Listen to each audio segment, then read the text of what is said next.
أعوذ بالله من الشيطان الرجيم. بسم الله الرحمن الرحيم. الرحمن علم القرآن خلق الإنسان علمه البيان الشمس والقمر بحسبان والنجم والشجر يسجدان والسماء رفعها ووضع الميزان ألا تطغوا في الميزان وأقيموا الوزن بالقسط ولا تخسروا الميزان والأرض وضعها للأنام فيها فاكهة والنخل ذات الأكمام والحب ذو العصف والريحان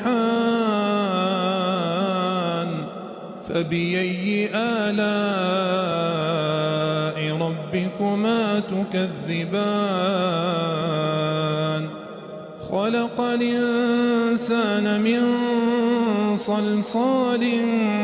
كالفخار وخلق الجان من مارج من نار فبأي آلاء ربكما تكذبان رب المشرقين ورب المغربين فبأي آلاء ربكما تكذبان مرج البحرين يلتقيان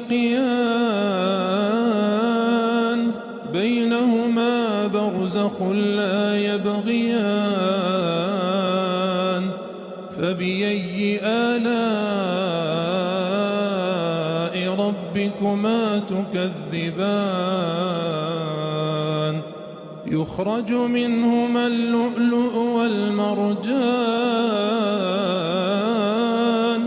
فبأي آلاء ربكما تكذبان وله الجوار المنشآت في البحر كالأعلام فبأي آلاء ربكما تكذبان كل من عليها فان كل من عليها فان ويبقى وجه ربك ذو الجلال والإكرام فبأي آلاء ربكما تكذبان يسأله من في السماوات والأرض كل يوم هو في شان فبأي آلاء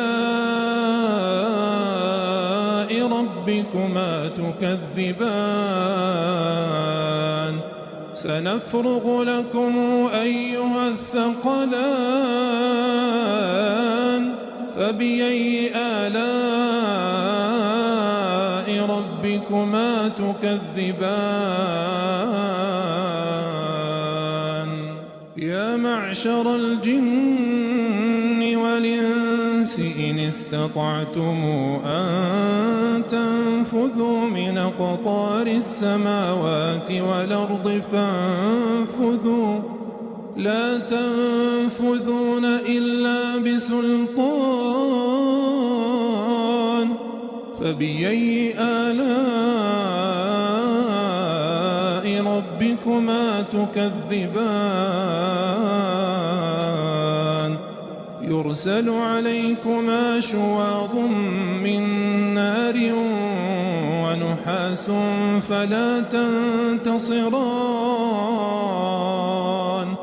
فبأي آلاء ربكما تكذبان فإذا انشقت السماء فكانت وردة كالدهان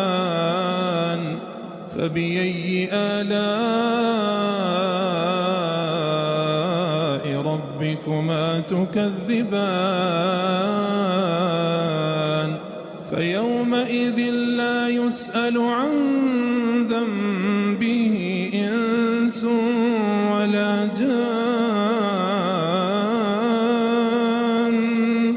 فبأي آلاء ربكما تكذبان يعرف المجرمون بسيماهم فيؤخذ بالنواصي والأقدام فبأي آلاء ربكما تكذبان هذه جهنم التي يكذب بها المجرمون يطوفون بينها وبين حميم آن فبأي آلاء ربكما تكذبان ولمن خاف مقام ربه جنتان فبأي آلاء ربكما تكذبان ذواتا أفنان فبأي آلاء ربكما تكذبان فيهما عينان تجريان فبأي آلاء ربكما تكذبان فيهما من كل فاكهة زوجان فبأي آلاء ربكما تكذبان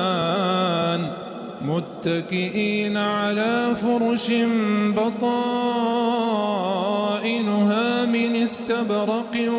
وجنى الجنتين دان فبأي آلاء ربكما تكذبان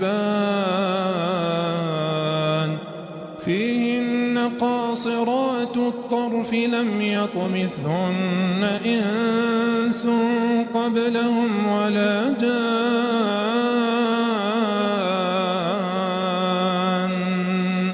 فبأي آلاء ربكما تكذبان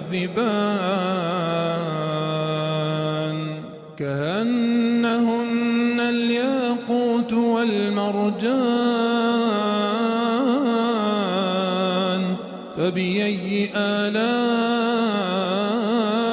ربكما تكذبان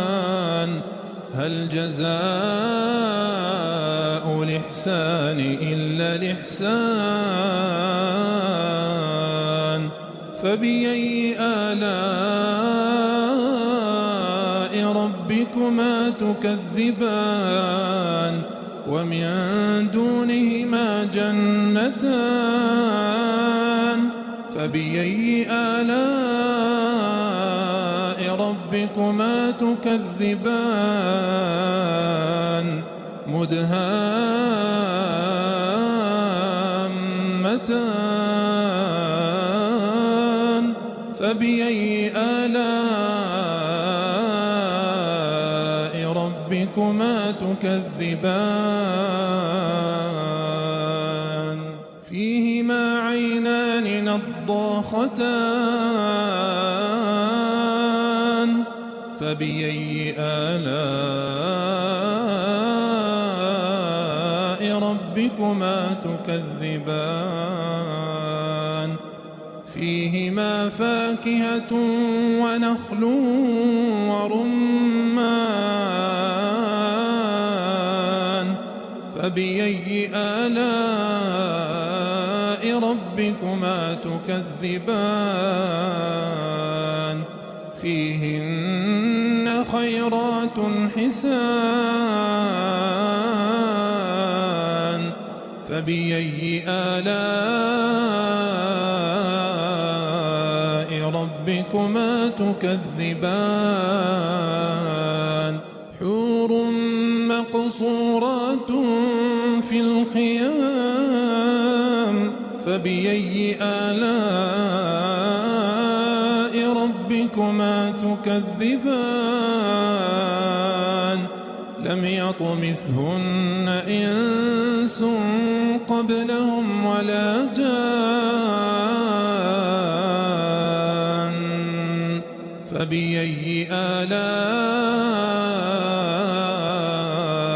ربكما تكذبان متكئين على رفرف خضر وعبقري حسان